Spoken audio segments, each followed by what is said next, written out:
ஹல்லேலூயா. கிறிஸ்துவுக்குள் பிரியமானவர்களே, இந்த ஓய்வு நாளிலும் தேவ செய்தி கேட்க வந்தவங்க ஒவ்வொருவரையும் இயேசுவின் நேற்று நாமத்தினாலே அன்பின் வாழ்த்துக்கள். இந்த நாளிலும் தேவனுடைய வார்த்தைக்கு நேராக நம்ம கடந்து செல்வோம். பாருங்க, ஒவ்வொரு வாரமும் தேவன் எவ்வளவு கிருபையாய் நம்ம நடத்தி கொண்டிருக்கிறார். இந்த நாள் நாம் நிர்மூலமாகாமல் இருப்பதும் தேவனுடைய பெரிதான கிருபையே. அவர் கிருபை இருப்பதனால ஒவ்வொரு வாரமும் நம்ம பிரசங்கத்தை கேட்கிறோம். அந்த வசனத்தின்படி நம்முடைய ஆவிக்குரிய வாழ்க்கை அடுத்த கட்டத்துக்கு நேராக கொண்டு போகிறோம். ஆமே.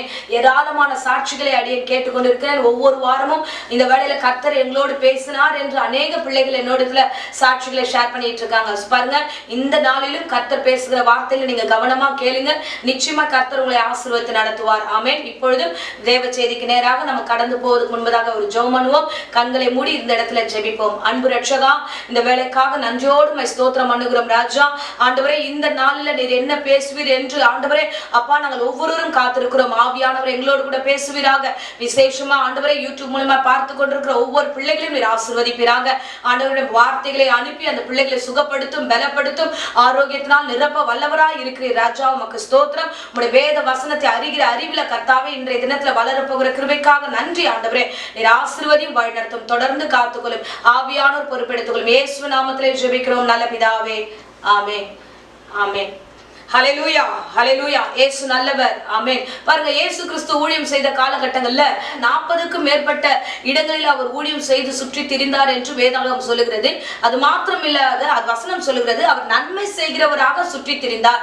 ஆண்டவர் போகிற இடங்கள் எல்லாம் நன்மை செய்கிறவராகவும் விடுதலை தருகிறவராகவும் ஆசீர்வாதத்தை கொடுக்கிறவராகவும் இருந்தார். ஆமென். ஹல்லேலூயா. அதே தெய்வம் தான் இந்த நாளிலும் இந்த வேத வசனத்தின் மூலமாக கர்த்தர் நமக்கு நன்மையானவர்களை கட்டளையிட அவர் வல்லமுள்ள தெய்வமா இருக்கிறார். ஆமென்.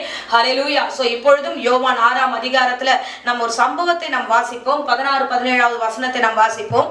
சாயங்காலமான போது அவருடைய சீஷர்கள் கடற்கரைக்கு போய் படவில் ஏறி கடலின் அக்கறையில் உள்ள கப்பர்நகமுக்கு நேராய் போனார்கள். அப்பொழுது இருட்டாய் இருந்தது. இயேசுவும் அவரிடத்தில் வராதிருந்தார். ஆமென். ஹல்லேலூயா, ஹல்லேலூயா. பாருங்க, இதுல ரொம்ப அருமையான வார்த்தையை நம்ம பார்க்கிறோம். இந்த இடத்துல நம்ம பார்க்கும்போது ஒரு சம்பவத்தை கர்த்தர் நம்மளோடு கூட பேசுகிறார். இன்னைக்கு காலை வேளையில தேவ சமூகத்தில் அமர்ந்திருக்கும் போது கர்த்தர் கொடுத்த அருமையான வார்த்தை என்னவென்றால், இந்த சீஷர்கள் எல்லோரும் ஒருமித்து போகிறார்கள். இவர்கள் அக்கறைக்கு போகும்போது, அதாவது கப்பர்நகும் என்ற இடத்துக்கு அவங்க போகணும். அந்த படகுல போகிறார்கள். போகும் பொழுது அந்த சூழ்நிலையில அந்த வசனம் சொல்லுகிறது, அந்த நேராக அவர்கள் கடந்து போகும்போது பாதி வழியில என்ன ஆகுதுன்னா இருள் அடைகிறது. இயேசு அவர்களோடு இல்லாதிருந்தார்கள். அவர் இயேசு அங்க இல்ல.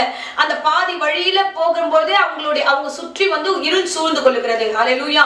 இன்னைக்கு காலகட்டத்துல இன்றைக்கு மனிதர்களுடைய வாழ்க்கையில தொடர்ந்து போகிறார்கள், ஓடிக்கொண்டே இருக்கிறார்கள். யார் இருக்கா இல்லன்றதே இல்ல. ஏதோ தானோ என்று ஒரு சிலர் வாழ்க்கை நடத்தி கொண்டிருக்கிறார்கள். எங்க போறோம், எங்க போய் சேர போகிறோம், எது நம்மளுடைய எட்ஜ்ன்றது அவங்களுக்கு தெரியாம நிறைய பேர் போயிட்டு இருக்காங்க. சிலர் பாக்கணும், அவங்க நோக்கம் கரெக்டா இருக்கும், போகும்போது கரெக்டா போவாங்க. ஆனா முடிகிற நேரத்துல பார்த்தோம்னா சரியா முடிக்க மாட்டாங்க. இங்க சீஷர்கள் அவங்க போகும்பொழுது போகிறார்கள், எப்படியும் நம்ம போயிடலாம், அக்கறைக்கு நம்ம போய் சேர்ந்துருவோம், அக்கறைக்கு நம்ம கடந்துருவோம் அப்படின்ற ஒரு எண்ணத்தோட தான் அவங்க கிளம்பி போறாங்க. ஆனா போகிற நேரத்துல அந்த சூழ்நிலையில இருள் சூடுகிறது. ஹல்லேலூயா. இன்னைக்கு இருள் சூழ்கிற சூழ்நிலையில அநேகர் காணப்படுகிறார்கள். பாதி வழியில, பாதி வாழ்க்கையில துவக்கத்துடன் பார்க்கும்போது வேற மாதிரி இருக்கு. ஆனா கடந்து கொஞ்ச நாள் போகும்போது, கொஞ்ச நாள் அந்த வாழ்க்கையின் பயணத்தை கடந்து போகும்போது இருள் சூடுகிறது. ஹல்லேலூயா. இன்றைக்கு அருமையான பிள்ளைகளே, அந்த இருளை குறித்து தான் கர்த்தர் பேசுகிறார். அந்த பாதி வழியில இருள் வருவதற்கான காரணம் என்ன? அந்த பாதி வழியில அது வரைக்கும் சேர்ந்துருவோம் நினைக்கிறாங்க. அவங்க அந்த இடத்துல வசனத்தை வாசிச்சோம் என்றால், அவர்கள் 19வது வசனத்துல வாசிச்சோம் என்றால், ஏறக்குறைய 3-4 மைல் தூரம் அவர்கள் என்ன பண்ணினார்கள்னா தண்டு வலித்து கொண்டே போகிறார்கள். ஸ்பீடா போடுறாங்க. என்னன்னா அங்க இருள் வந்துருது, அதுக்குள்ள நம்ம கடந்து போயிடணும் அவங்க ரொம்ப ஸ்பீடா அவங்களுடைய காரியம் நடக்கிறது. இவ்விதமா நாம் வாசிக்கிறோம். பாத்தீங்கன்னா நம்முடைய வாழ்க்கையின் சூழ்நிலைகள்ல எப்படி கடந்து போகிறோம். நம்ம சில நேரங்களில் துவக்கத்தை ரொம்ப லேசியா விட்டுறோம். இந்த டைமுக்குள்ள அங்க போயிட முடியாது, இந்த நேரத்துக்குள்ள அங்க போயிட முடியாது. அப்ப நம்ம என்ன பண்ணலாம், நம்ம அதுக்கான ஆல்டர்னேட்டிவா ஏதாவது ரெடி பண்ணுவோமா அப்படின்ற எண்ணமும் இல்லாம போச்சு. நம்முடைய குடும்பத்தை நடத்த போகிறோம். குடும்பத்தை நடத்துவதற்கு கடைசி பயணம் வரைக்கும் எப்படி போய் சேர போகிறோம். அந்த பயணத்துக்கு முன்பதாக நடுவுல ஏதாவது வந்தா, வாழ்க்கையில பிரச்சனை ஏதாவது வந்தா நம்ம என்ன பண்ணலாம் என்ற யோசிக்கிற தன்மை இந்த நாட்கள் இல்லாம போயிட்டது. ஹல்லேலூயா, ஹல்லேலூயா.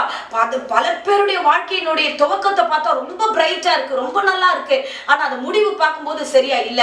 அந்த இடைப்பட்ட நேரத்துல வருகிற இருள் சூழ்ந்த காரியத்துல விழுந்து போகிறார்கள். இருள் சூழ்ந்த நேரம் வரும்போது, பிரச்சனைன்னு ஒண்ணு வரும்போது என்ன வழி, எந்த வழியில போறதுன்னு தெரியாத பொழுது அநேகருடைய வாழ்க்கையை இழந்து போகிறார்கள். ஹல்லேலூயா. அன்பு பிள்ளையே, ஏன் இந்த நிலைமை, ஏன் இந்த சூழ்நிலை, எதற்காக இப்படிப்பட்ட ஒரு இருள் வரும்பொழுது குழப்பம் வருகிறது? ஏன்னா அங்கே இயேசு இல்லை. அதுதான் வசனம் சொல்கிறது. 17 வசனத்துல வாசிக்கிறோம், இயேசு அவங்களிடத்தில் அந்த இடத்துல இல்லவே இல்லை. இயேசு அந்த இடத்துல வரவே இல்லை. ஹல்லேலூயா. இயேசு இல்லாத பயணம் நமக்கு முடிவை கொடுக்காது. இயேசு இல்லாத ஒரு வாழ்க்கை நமக்கு முடிவு வந்து சம்பூர்ணமாய் அமையாது. ஆமென். ஹல்லேலூயா. அப்போ அந்த பாதி பயணத்துல அந்த இருள் வந்து ஏன் வருகிறது? இன்றைக்கு துன்மார்க்கர்களுக்கு, பாவிகளும் துன்மார்க்கமா இருக்கிறவர்களுடைய வாழ்க்கையில தான் இப்பேற்பட்ட இருள் சூழ்கிற ஒரு சூழ்நிலை வரும். இயேசு இல்லாத பயணம் வரும்போது உணர்த்துவதற்கு ஆள் இல்ல, சொல்லுவதற்கு ஆள் இல்ல, ஆலோசனை கொடுப்பதற்கு ஆள் இல்ல. அப்பொழுது என்ன நடக்குது? தானாய் தோணும், எப்படியாவது வாழ்க்கையை நடத்தலாம், எந்த வகையிலாவது கடந்து போகலாம் அப்படின்னு சொல்லி கடந்து போகிற ஒரு காலகட்டமா இப்பொழுது மாறுகிறது. ஹல்லேலூயா. ஹல்லேலூயா. அன்பு பிள்ளைகளே, இந்த நாட்களில கர்த்தரை நோக்கி பார்க்கணும். கர்த்தரை நோக்கி பாருங்க, ஆண்டவரை நோக்கி பாருங்க. இன்றைய வசனத்தின்படி பார்த்தோம் என்றால் கடந்து போகும்போது கர்த்தர் இல்லாதபடினால்தான் அவங்களுக்கு அந்த நெருக்கம் ஏற்பட்டது. ஆமென். ஆமென். பாருங்க, இன்னைக்கு அநேகருடைய வாழ்க்கையில நான் பார்ப்பது உண்டு. அநேகர் குடும்பமாய் தேவாலயத்துக்கு வருவதும் தேவ வசனத்தை ஆரம்பத்துல ரொம்ப உற்சாகமாய் கேட்பதுமாய் இருக்கிறார்கள். நன்மைகள் பெறும்போது, ஆசீர்வாதங்கள் தொடர்ந்து வரும்போது தேவாலயத்துக்கு வருவதும் இல்லை, வேத வசனத்தை கேட்பதும் இல்லை, தொடர்ந்து அந்த பயணத்துல செல்வதும் இல்லை. திரும்ப மறுபடியும் வந்து ஒரு காரியம், கடந்த நாட்கள்ல கூட அப்படிதான் ஒரு விசுவாச குடும்பத்தாரை காண்கிற, நீண்ட நாட்களா காணவில்லை, நீண்ட நாட்களா எங்க போனார்கள் என்று தெரியவில்லை. திடீர்னு அவர்களுடைய வார்த்தை சொல்ற, என் மகள் ரொம்ப சீரியஸா இருக்கா, என் மகளுக்கு உடல்நிலை சரியில்லை, நீங்கள் எப்படியாவது ஜெபிக்க வேண்டும் என்று வருகிறார்கள். அவர்களுடைய துவக்கம் ரொம்ப நல்லா இருக்கு, முடிவு பார்க்கும்போது பிரச்சனை வரும்போது என்னை தேட வர ஆரம்பிக்கிறாங்க. ஐயோ பிரச்சனையா இருக்கிறது, என்னுடைய நிலைமை எப்படி சரி செய்யறதுன்னு தெரியல, நான் ரொம்ப தூரம் ஊருக்கு போயிட்டேன், என்னால வந்து இங்க வர முடியல அப்படின்னு சில காரணங்கள் சொல்வது உண்டு. ஆனா ஒண்ணு, அவர்களுக்கு துவக்கம் படும்பொழுது ஆலயத்துல தான் துவங்குகிறார்கள், தேவனுடைய வசனத்துல தான் துவங்குகிறார்கள், கர்த்தருடைய வார்த்தையின் ஆலோசனைப்படி தான் நடக்கிறார்கள். ஆனா பாதி வழியில இந்த உலகம் ஈர்க்கிறது, இந்த உலகத்தின் காரியங்களை விழுந்து போகிறார்கள். இவ்விதமாய் அவர்கள் கடந்து போகிறார்கள். ஹல்லேலூயா. அதுக்கப்புறம் அவர்களுக்கு ஆறுதலே இல்லை, அவர்களுக்கு அதுக்கப்புறம் ஒரு ஆசீர்வாதம் இல்லை, அவர்களுக்கு அதுக்கப்புறம் பார்த்தோம் என்றால் இருள் சூழ்ந்த காரியம் தான். ஆமென். இன்னைக்கு அநேக ஜனங்கள் அப்படிதான் இன்னைக்கு ஆறுதல் இல்லாமல் வாழ்ந்து கொண்டிருக்கிறார்கள். அநேகர் பாத்தீங்கன்னா ஆரம்பம் நல்லா இருந்ததே, துவக்கத்தை பார்க்கும்போது மகிமையா இருந்துச்சு, ஆனா இப்போ நடுவுல பார்க்கும்போது இது வேதனையா இருக்குது, சமாதானம் இல்லாம இருக்கு, ரொம்ப ரொம்ப கலக்கத்தின் மத்தியில சோர்ந்து போயிருக்கிறோம் என்று பல பேருடைய வார்த்தைகளை நான் கேட்பது உண்டு. அன்பு பிள்ளையே, வருத்தத்தோடு தேவ சமூகத்துக்கு நேராய் வந்திருக்கிறாயோ, பாரத்தோடு இருக்கிறாயோ, கர்த்தருடைய வார்த்தை இவ்விதமாய் சொல்லுகிறது. மத்தேயு 11:28 வசனத்துல இவ்விதமாய் நாம் வாசிக்கிறோம், வருத்தப்பட்டு பாரம் சுமக்கிறவர்களே, நீங்கள் எல்லாரும் என்னிடத்தில் வாருங்கள், நான் உங்களுக்கு இளைப்பாறுதல் தருவேன். ஆமென். ஹல்லேலூயா. பாருங்க, வருத்தத்தோடு இருக்கீங்களா, பாரத்தோடு இருக்கீங்களா, தேவனை தேடுங்க. நீங்க தொடக்கத்துல தேடுனீங்களே, நீங்க ஆரம்பிக்கும் போது தேடுனீங்களே, இப்ப பாதியில இருள் சூழ்ந்த நேரம் வரும்போது தானே இந்த பிரச்சனை. நீங்க மறுபடியும் கர்த்தரை பாருங்க, கர்த்தரை நோக்கி பாருங்க, வருத்தத்தோடு தேவனை நோக்கி பார்த்தீங்கன்னா நிச்சயமாய் கர்த்தர் சமாதானத்தை கொடுக்க வல்லமுள்ள தெய்வமா இருக்கிறார். ஆமென். ஹல்லேலூயா. ஒருவேளை நீங்கள் கர்த்தரை தேடலனா என்ன சம்பவம் தெரியுமா? அந்த பாதியில இருள் சூழ்ந்த அந்த வசனத்தை நம்ம மறுபடியும் வாசிப்போம். யோவான் 6:17 வசனத்துல நம்ம வாசிக்கிறோம். அந்த காரியத்தை வாசிப்போம். படவில் ஏறி கடலின் அக்கறையில் உள்ள கப்பர்நகமுக்கு நேராய் போனார்கள். அப்பொழுது இருட்டாய் இருந்தது. இயேசு அவரிடத்தில் வராதிருந்தார். ஆமென். ஹல்லேலூயா. அந்த இருட்டா இருக்கிற சூழ்நிலையில என்ன வேணா நடக்கும், அந்த இருள் சூழ்ந்த நேரத்துல என்ன காரியம் வேணா நடக்கும். பாருங்களேன், தேவ சமூகத்துக்கு நேரா வந்திருக்கும் பொழுது கர்த்தர் வார்த்தையை கொடுத்து உங்கள் வெளிச்சத்துல நடத்துவாரு. தேவ சமூகத்தை விட்டு நீங்க விலகி போகும்போதுதான் இந்த இருள் காரியங்கள் வரும், இருட்டா என்ன சூழ்நிலைகள் வரும். அப்படிப்பட்ட ஒரு காரியத்துல நாம் கடந்து போனோம்னா நமக்கு வழி இல்லாமல் போகும். பாருங்க, பிசாசானவன் என்ன தெரியுமா பண்ணுகிறான்? அவன் இருளின் ஆதிக்கத்தில் இருக்கிறபடினால அவன் இருளின் அதிகாரத்தோடு செயல்படுகிறான். இவ்விதமாய் கொலோசியர் 1:13 வசனம் இவ்விதமாய் சொல்கிறது, இருள் அதிகாரம் செய்கிறது என்று. ஆமென். பிசாசானவன் என்ன பண்ணுகிறானா? அந்த இருள்ல அவன் அதிகாரத்தை செலுத்துகிறான். நீங்க பொதுவாவே பாத்தீங்கன்னா இப்ப வந்து இருட்டான ஒரு சூழ்நிலை, ராத்திரி நேரங்களில் எல்லாம் காட்டு மிருகங்கள், நாட்டு மிருகங்கள், எல்லாமே மிருகங்கள்லாம் பாத்தீங்கன்னா வெளியில வர ஆரம்பிச்சிடும், உலாத்த ஆரம்பிச்சிடும். பகல் நேரத்துல எல்லாம் அது தூங்க ஆரம்பிச்சிடும். இரவு நேரமா இருக்கட்டும், அது எங்க இருந்தாலும் வெளியில எல்லாம் வெளியில வந்துடும். அதே மாதிரிதான் பிசாசின் கிரியைகள். சோ இருள் சூழும் போதுதான் அது எல்லாம் வெளியில வந்து தன்னுடைய காரியத்தை வெளிப்படுத்துகிறதா இருக்கிறது. ஹல்லேலூயா.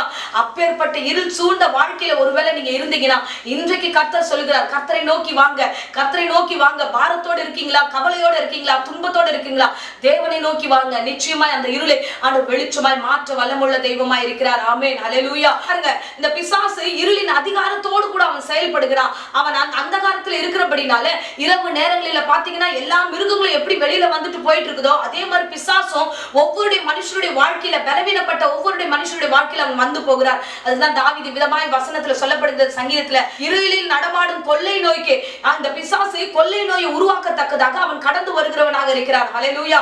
ஆகிலும் நீங்கள் ஒன்றுக்கும் பயப்படாதிருங்க, நிச்சயமாகவே கர்த்தர் நம்மை விடுதலையாக்க வல்லமுள்ள தெய்வமாய் இருக்கிறார். ஆமென். சோ இருள் சூழ்ந்த ஆதியில இருள் சூழ்ந்து இருந்த பொழுது வெளிச்சம் உண்டாக கடவுது என்று சொன்ன கர்த்தர் இங்கே இருக்கிறார். ஆமென். உங்கள் மத்தியில கர்த்தர் இருக்கிறார், உங்களை நடத்துகிறவர் கர்த்தர் இருக்கிறார். பாதி வழியில் இப்படி ஆயிடுச்சு, நான் என்ன பண்ணுவது என்று பல பேர் என்னிடத்துல நீங்க கேட்டுக்கொண்டிருக்கீங்க.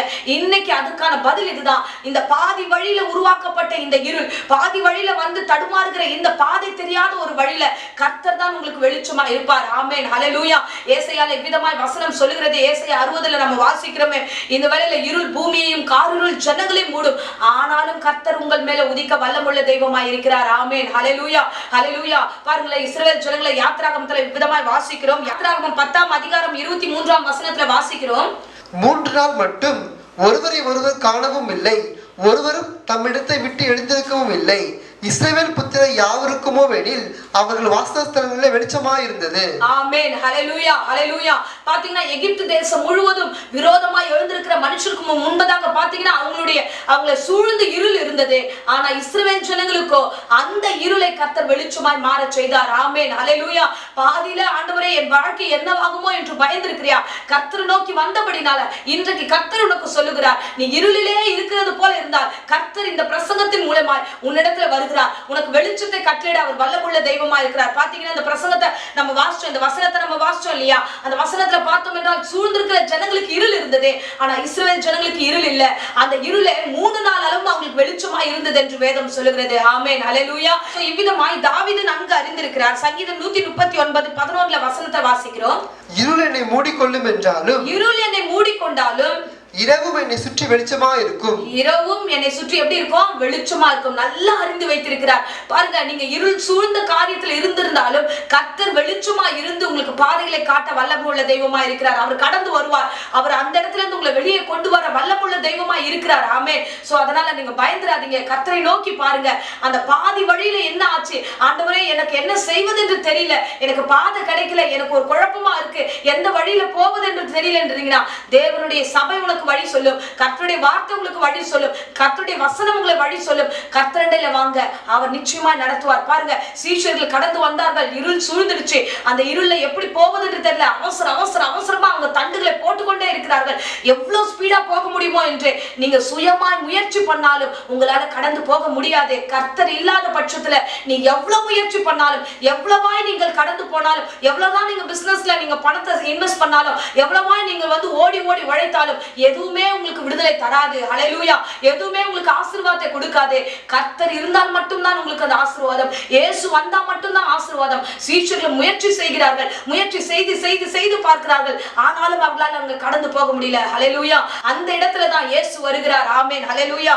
யோவான் 6ஆம் அதிகாரம் 20வது வசனத்துல நம்ம வாசிக்கிறோம். அவர்களை அவர் நோக்கி இவ்வளவு நேரம் கஷ்டப்பட்டு தண்டு போட்டு வலிச்சுக்கிட்டு இருக்காங்க, எப்படியாவது கரை சேர்ந்துடணும், எப்படியாவது இருளில் இருந்து நம்ம வெளிச்சத்துக்கு போடணும், எப்படியாவது கரை நமக்கு தெரிஞ்சிடணும். ஹல்லேலூயா. கிளம்பின பொழுது இருந்த அந்த காரியம் முடிவுக்குள்ளாய் போவதற்கு முன்பதாக பல பிரயாசத்துக்கு மத்தியில போனாங்க, அவனாலும் முடியல. அவர்கள் ரொம்ப கஷ்டப்பட்டு இருக்கிற நேரத்துல இயேசு அவர்களை நோக்கி ஆமென், நான் தான் பயப்படாதிருங்கள் என்றார். ஆமென். ஹல்லேலூயா. சோ இந்த பெரும் காற்று அடிக்கிற சூழலில் இயேசு அந்த இடத்துல கடந்து வருகிறார். ஹல்லேலூயா. இவர்கள் தண்டு வலித்துக் கொண்டே இருக்கிறார்கள். பிரச்சனை பெருசாகுது, பெரிய காற்று வீசுகிறது, பெரிய புயல் போன்ற ஒரு சூழ்நிலை வருகிறது. அப்பொழுது இயேசு கடந்து வந்துதான் சொல்லுகிற இந்த வார்த்தையை நாம் வாசிக்கிறோம். நீங்க பயப்படாதீங்க என்று சொல்லி நடத்தின பொழுது சீஷர்களுக்கு மகிழ்ச்சி வருகிறது. என்ன தெரியுமா? எப்படி நம்ம கரை சேர்ந்துருவோம். ஆமென். ஹல்லேலூயா. அன்பு பிள்ளையே, சூழ்நிலைகள் விரோதமா இருக்கா, பிரச்சனைகள் தலைமீறி போய்கிட்டு இருக்கா, நீ பயப்படவே பயப்படாத. கர்த்தர் உங்களோடு இருக்கிறார். நான் உங்களோடு கூட இருக்கிறேன் என்று சொன்னவர் உங்களோடு இருக்கிறார். இனி வரும் நாட்கள் அவர் நடத்த வல்லமுள்ள தெய்வமா இருக்கிறார். ஆமென். இந்த வசனத்தின் முடிவுல பார்த்தோம் என்றால் 21வது வசனத்தை வாசித்தோம் என்றால், அப்பொழுது அவரை படவில் ஏற்றிக்கொள்ள மனதா இருந்தார்கள். ஆமென். ஹல்லேலூயா. சோ பார்த்தோம் என்றால் இயேசு உள்ளே வந்ததுமே அவர்கள் கரை சேருகிறார்கள். ஆமென். அன்பு பிள்ளையே, உனக்கு பிரச்சனைகள் என்னவானாலும் பயப்படாதீங்க, தைரியமா இருங்க. கர்த்தர் இந்த நாட்கள்ல தேவன் தாமே உங்களோடு இருந்து உங்களை கரை சேர்க்க வல்லமுள்ள தெய்வமா இருக்கிறார். ஆமென். ஹல்லேலூயா. சோர்ந்து போகாதீங்க. பயத்தின் நிமித்தமாக நீங்க வேற எந்த ஒரு முடிவுக்கும் கடந்து போகாதீங்க. கர்த்தரை நோக்கி பாருங்க, ஓடி வாங்க, தேவ சமூகத்துக்கு நேராக வாங்க. இந்த பிரசங்க பிரசங்கத்தை எவ்வளவாய் நீங்கள் கேட்க ஆரம்பித்தீர்களோ இப்பொழுதே கர்த்தர் உங்கள் இருள் சூழ்ந்த காரியங்களை மாற்ற அவர் வல்லமுள்ள தெய்வமாய் இருக்கிறார். ஆமென், ஹல்லேலூயா. எப்பொழுது இயேசு உள்ளே வந்தாரோ அப்பொழுது எல்லா சூழ்நிலையும் அமர்ந்தது, எல்லாம் காற்றின் காரியங்கள் எல்லாம் அமர்ந்து போனது, கொந்தளிப்பின் காரியம் எல்லாம் அமர்ந்து போனது, கரையும் தெரிந்தது. ஆமென். இன்றைக்கு தேவ சமூகத்துல வந்த அருமையானவர்களே, உங்களுக்கு காரியங்கள் வாய்க்கும், கர்த்தர் உங்களுக்கு கரையை காண்பிப்பார். ஏற்ற நேரத்தில் உங்களை கொண்டு போய் சேர்க்கவும் வல்லமுள்ள தெய்வமா இருக்கிறார். ஆமென், ஹல்லேலூயா.